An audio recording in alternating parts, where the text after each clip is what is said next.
토요 새벽에 나오신 여러분을 주님의 이름으로 환영합니다.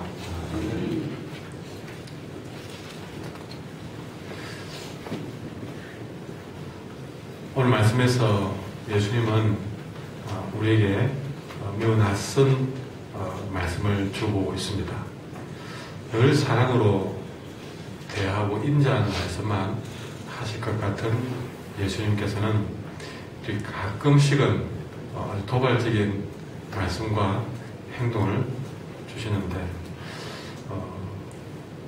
그러나 우리가 더 자세히 들여다보면 우리 예수님은 사실 우리에게 늘 그렇게 편안한 분은 아니었습니다. 여러분, 주님 말씀도 그렇습니다. 여러분, 예를 들어서 마태복음 5장에 보면 예수님은 심령이 가난한 자는 복이 되나니 그러면서 복이 되는 말씀을 주셨지만, 사실은 그 한마디가 복을 주는 말씀이지만 사실 그런 말씀을 들으면 편안한 것이 아니고 하나하나가 다 우리 마음에 부딪히는 말씀들이 대부분입니다. 그리고 심령이 가난한 것이 쉬운 일입니까?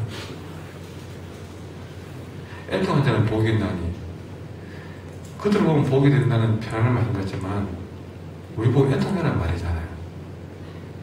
안 그러면 복이 안 된다는 말이잖아요. 그러니까 한마디 한마디가 사실은 되새겨보면 다 부대끼는 말씀들입니다. 구약은 대놓고 우리에게 선포하듯이 회개 안 하면 망한다고 그렇게 그러죠.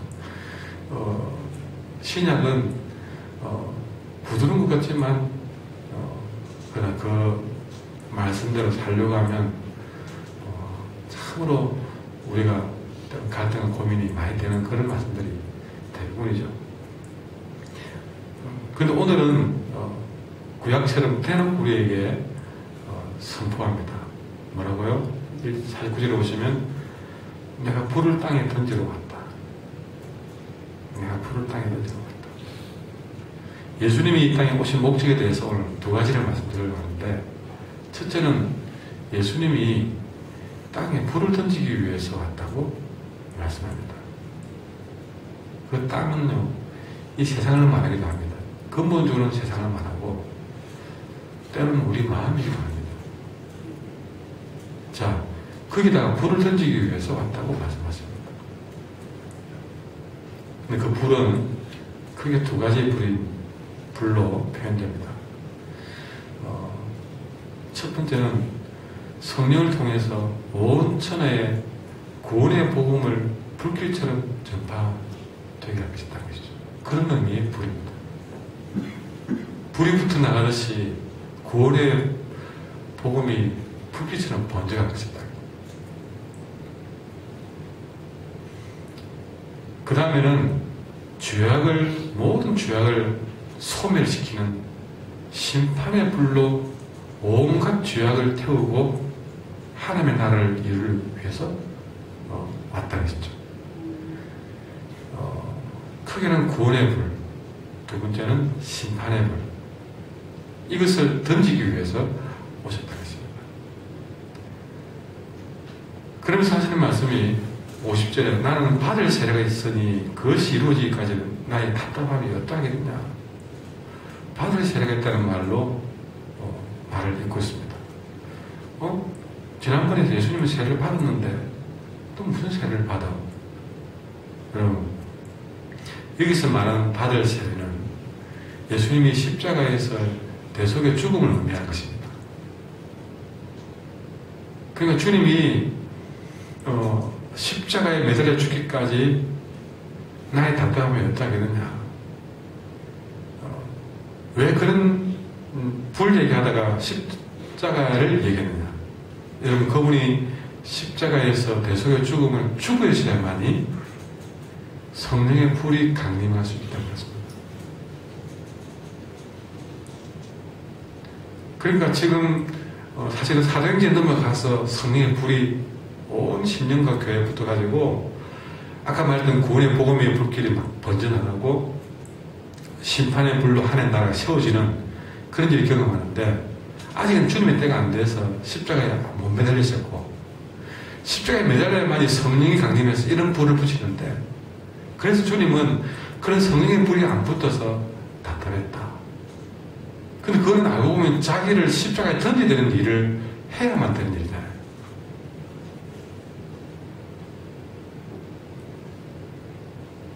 자, 그런 마음으로 나를 십자가에 던지지 않으면 그 성령의 불이 붙지 않는다는 사실을 알고, 내가 그렇게 십자가에 매달려야 되는데 그것이 되기까지는 나의 답답함이 너무 크다는 것이죠. 그럼 어디에 이런 사람이 있겠습니까? 내가 못 죽어서 답답해한다는 것이죠. 그분의 마음은 오로지 우리의 구원을 위한 뜨거운 불로 가득 찼습니다. 안 그러고는 내가 내를 못 죽여서 그렇게 답답해한다는 말이 나올 수가 있겠습니까? 여러분, 어느 누가 내가 못 죽어서 답답한 사람이 누가 있겠습니까? 그러나 내가 죽음으로 인해서 온 세상에 성령의 불이 강림해서 구원의 복음이 불길처럼 전파되고 하나님 나라가 죄악들이 소멸되고 하나님 나라가 세워지는 이런 일들이 예수님에게 가장 큰 소망이기 때문에 그는 그 십자가 지는 일들을 어마어마한 마음으로 사모하고 있다는 사실입니다. 자, 그런 마음으로 51절에 주님이 세상을 향해서 이런 말을 합니다. 내가 세상에 화평을 주려고 온 줄 아느냐. 그렇게. 여러분, 오늘 이 말은 우리가 귀담아 들어야 될 말입니다. 내가 너에게 화평을 주기 위해서 온 줄 아느냐. 여러분, 우리가 예수를 믿으면서 그것을 막연하게 화평만을 기대하고서는 한 걸음도 전진해 갈 수 없다는 사실을 아셔야 됩니다. 다시 말해서 우리가 신앙생활 하면서 뭐 아멘의 가정에 아멘 사람이 있든 말든 아유 그냥 그 사람들한테 부족해 뭐 내 혼자 예수 잘 믿지. 그 부대끼임이 싫어서 그냥 내 혼자만 예수 믿고 직장에 다녀서 세상에 다녀도 그냥 좋은 게 좋은 거라고 그것이 주님 믿는 것인 줄 알고 그렇게 사는 것이 우리의 일일까? 아니다. 주님 오신 것도 세상에 화평을 주려고 온 것이 아니고 도리어 분쟁하게 하려 하며 여러분, 우리가 온전한 믿음의 산을 넘기 위해서는 화평을 넘어서서 때로는 분쟁의 산을 넘어야 될 때가 있다는 사실을 말씀해 주고 있습니다. 아까 말씀드렸듯이 내가 받을 자리가 있으니 내가 십자가를 지는 그 고통의 과정을 넘어야만이 온 땅의 구원의 복음과 죄악이 소멸되는 심판의 불로 하나님 나라 이루어지는 일들을 보게 될 수 있는 것처럼 진정 주님 원하시는 것은 화평이지만 그러나 지금은 그 진정한 화평을 얻기 위해서는 분쟁의 산을 넘어야 된다는 뜻이죠. 에베소 2장 14절부터 보면요. 사실 예수님은 우리의 평화십니다. 그분 자체가 평화의 자체입니다. 그래서 에베소서의 말씀에는 어떻게 표현하면 그리스도께서는 먼저 유대인과 이방인을 이렇게 유대인, 이방인 양쪽으로 갈라져 있는 것들을 하나로 만드시는 분입니다. 더 이상 앞으로 유대인이라고 이방인이라고 구분할 필요가 없는 세상을 만든다. 남녀, 빈부, 노소, 이 모든 구분을 없애고 하나로 만드시는 분이 주님이십니다. 그래서 복음이 들어가는 것마다 여러분 노예제도가 없어지고 복음이 들어가는 것마다 남녀의 차이가 없어지고 이런 역사가 끊임없이 양반과 상놈의 관계가 사라지고 이런 역사가 일어났죠. 그분은 이 유대 사람과 이방 사람을 가르는 담을 어떻게 허물었느냐. 자기 몸으로 허물었다는 거죠. 자기 몸을 던져서 허물어서 원수된 것을 없앴고 또 이 둘을 자기 안에서 하나의 새 사람으로 만들어서 평화를 이뤄냈고 원수된 것을 십자가를 가지고 소멸해가지고 이 둘을 한 몸으로 만들어서 결국 하나님과 화해시켜 놓습니다. 이것이 바로 예수님이다. 그러나 여러분, 이런 예수님이 이 땅에 화평이 아니라 분쟁케 하기 위해 있다고 말씀하고 있습니다. 이런 참된 평화를 얻기 위해서는 여러분, 하나님 주시는 이 평화는 하나님과 화해케 만들고 내 자신과 화해케 만들고 다른 사람과 화해케 만드는데, 이것이 되기 위해서는, 이런 평화를 얻기 위해서는 먼저 그들과의 사이를 가로막고 있는 죄악이 직결되어야 됩니다. 이 담을 허물기 위해서는 여러분, 이런 평화를 원한다고, 진정 원한다고 하신다면 먼저 그것을 위해서 십자가를 지는 분쟁이 필요하다는 사실입니다. 여러분, 하나님과 화해되기 위해서는 우리는 회개라는 산을 넘쳐야 됩니다. 분쟁을 하셔야 됩니다. 여러분, 우리가 자신과도 화해해야 되는데, 내가 내 자신을 볼 때에 살아오면서 못 배웠다고, 때로는 내가 못났다고, 건강하지 못했다고, 실수했다고, 실패했다고, 늘 내 자신이 못났다고, 늘 내가 만족지 못하고, 내 사는 게 기쁨이 되지 못하고, 여러분, 늘 내 자존감이 무너져 있고, 자신감이 없고, 모든 것들이 보면 우리 자신과도 편하지 못합니다.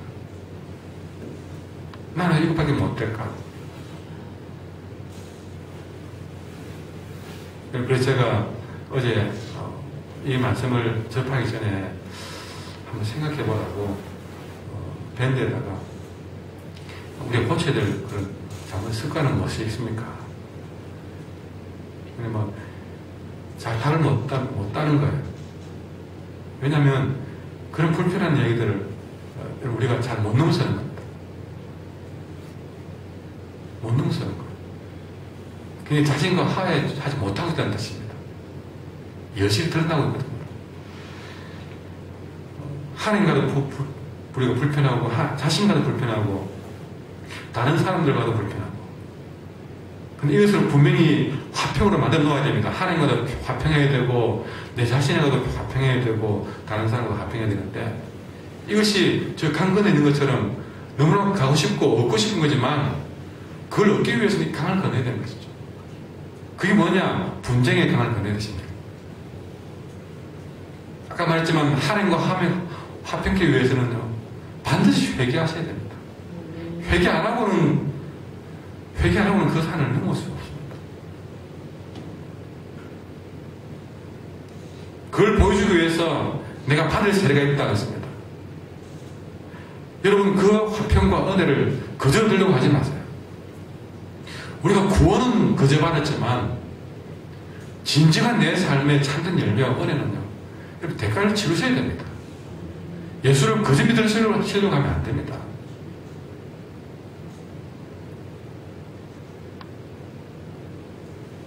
주님도 십자가를 지는 어마어마한 분쟁을 넘어서 성령의 불이 임했고, 죽음의 공포가 사라졌고, 사탄의 권세를 무너뜨린 것입니다.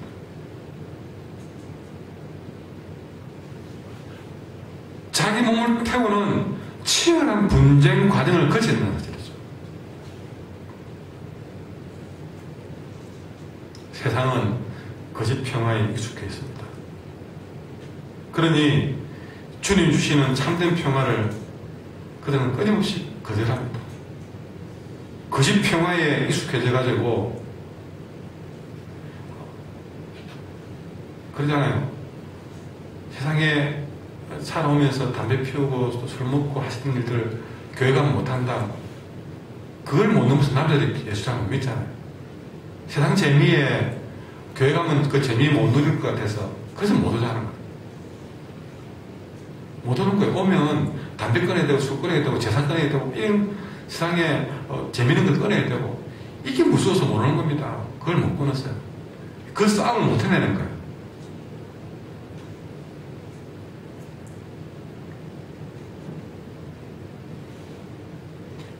그 거짓 평화를 못 보내서 참된 평화를 못 얻고 있는 것입니다. 그 거짓 평화를 깨뜨리기 위해서 우리는 먼저 믿은 다른 사람은 또 먼저는 우리는요, 여전히 우리가 세상에 살면서 가진 거짓 평화가 내 속에 있습니다. 그래서 저절로 녹아 없어지는 게 아닙니다. 그거는 끊임없이 내 안에 부대낌과 깨트림과 부서져야 하리, 깨져야 하리, 부서지고 무너져도 더 많이 깨져야 하리. 그런 분쟁의 과정들 분명히 하나님께 요구하십니다.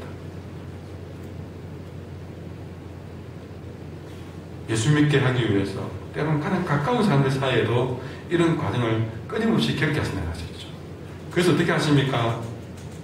한 집에 5사람이 있는데 그것이 분쟁하여서 셋이 둘이 셋과 아버지가 아들과 아들이 아버지와 시어머니가 며느리와 끊임없이 내가 참된 평화를 가정에 이루고 이런 과정을 겪기 위해서 때로는 시어머니와 때로는 신우와 때로는 친구와 끊임없이 때로는 교인과 교인 간에 끊임없이 그런 과정으로 부대낌을 통해서 다듬고 또 다듬고 깎고 부서뜨리고 그렇게 우리를 만들어가고 있는 것이죠.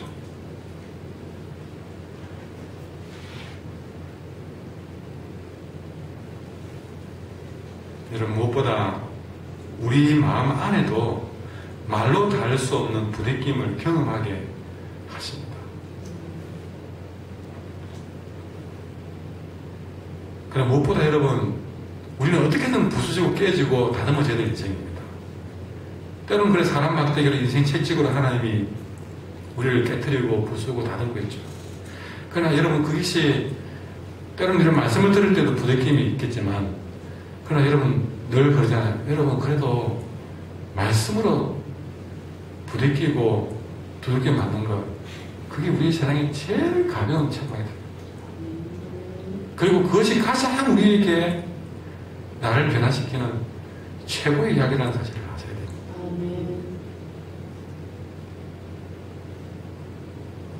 그거 피하면요, 인생 채찍은 더 무섭습니다.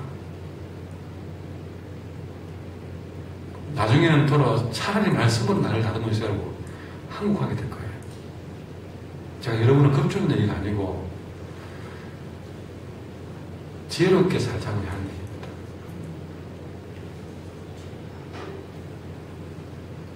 인생 채찍은 부딪히고 나면 후유증이 좀 남아요.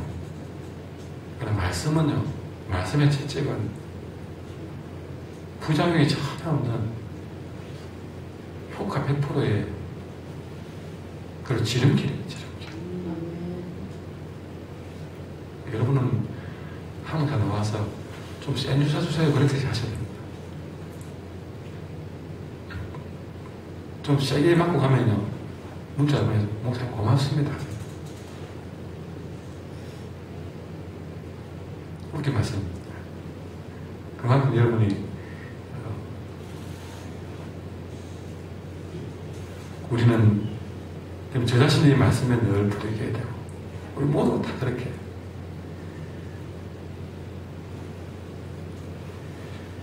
그러니 말씀은 죄악된 나를 허무는 몽둥이고 나의 죄악된 습관을 불태우는 불이 되고 있습니다.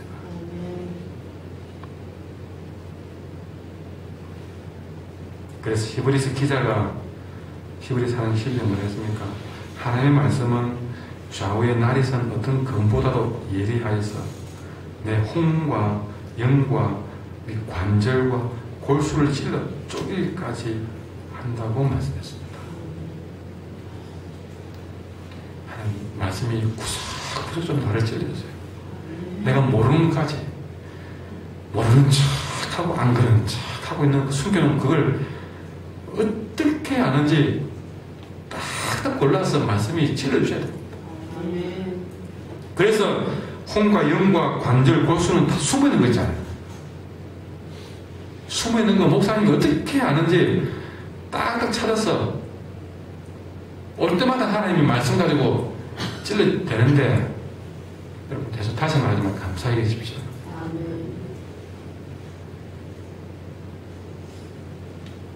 여러분 삶 속에는 주님 주시는 불이 붙어있고 말씀의 금이 역사하고 있습니까?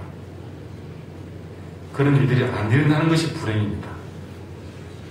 그런 일들이 아파도 일어나는 일들이 감사할 일이라는 사실을 여러 번 강조합니다. 더 나아가서 물의 길을 칠 때 54절에 같이 읽어볼까요? 시작. 너희가 구름이 서쪽에서 이는 것을 보면 곧 말하기를 소나기가 오리라 과연 그러한가. 여러분, 구름이 오는 걸 보면 오늘 비가 오겠다. 남풍이 보면 더워지겠다. 살다 보니 이제 일기예보를 안 봐도 좀 기상이 예보되어지는 그런 연세에 계시죠?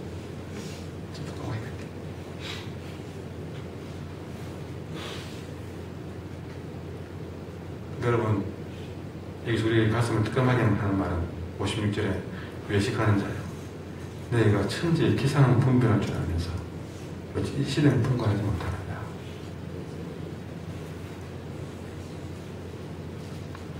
세상 시세, 땅값 오르내리고 오르내리는 거. 저기 사면 땅이 좀 되겠다. 저기 사면 땅값 얼마 안 되겠다. 그런 건 분간하지 줄 알면서 이건 복이 되겠다. 이건 악이 되겠다. 이런 말하면 복이 되겠다. 저런 말하면 악이 되겠다. 이거는 공부를 분간하지 못하느냐.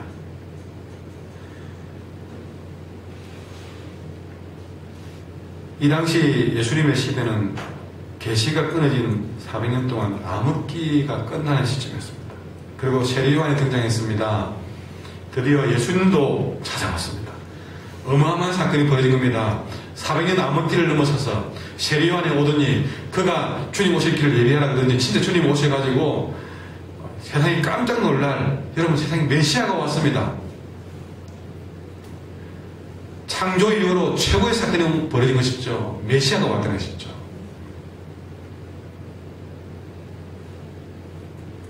그런데 불구하고 이 교만한 사람들은 그들이 간절히 원했던 메시아가 왔음에도 그들은 그 시대를 분간하지 못하고 있습니다.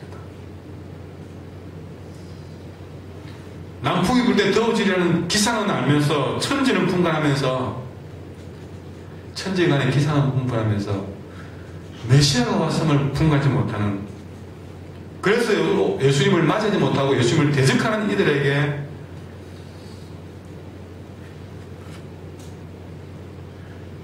오십절 말씀에 어찌하여 옳은 것을 스스로 판단하지 아니하냐고 말씀하고 있습니다. 여러분, 주님이 오신 이때에 말씀의 시대에 무엇이 올바른 것인가를 깨닫고 분간하셔야 될 줄 믿습니다. 좀 세상에서 가장 어리석은 사람이 분별치 못하는 사람이에요. 뭐가 선한 일이고 악한 일인지를 분별치 못하는 인생이에요. 내가 해야 될 말이 뭔지 해서는 안 될 말이 뭔지 분간 못하는 사람이 어리석은 사람입니다. 내가 만나야 될 사람이 뭔지, 만나서 안 될 사람이 누군지, 내가 섬겨야 될 사람이 뭔지.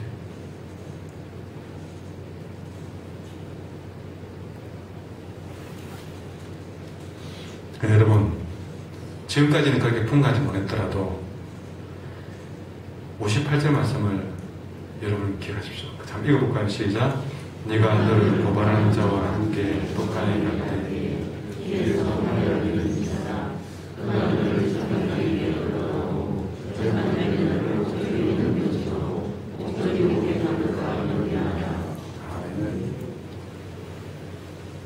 최근에도 어떤 그런 법정 사건들이 뉴스에 나오는데 그런 얘기를 합니다. 뉘우침이 전혀 없다.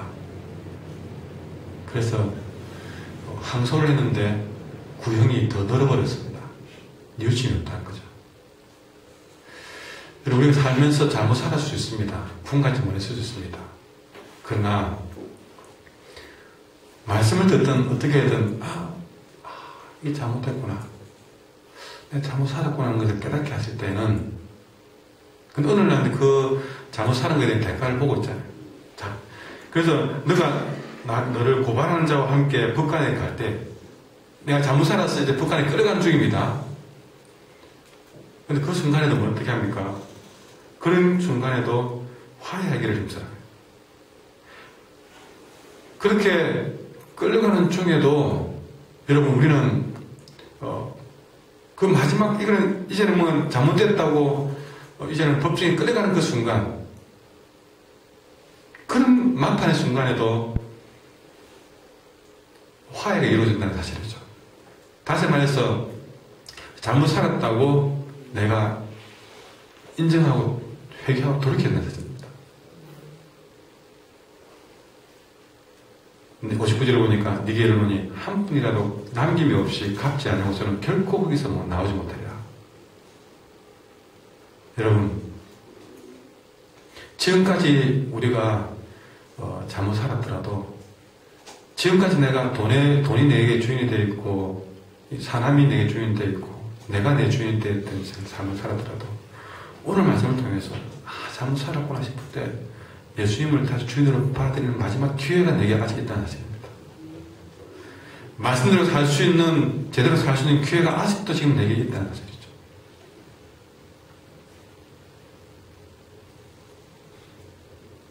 결국 잊어서는 안 됩니다.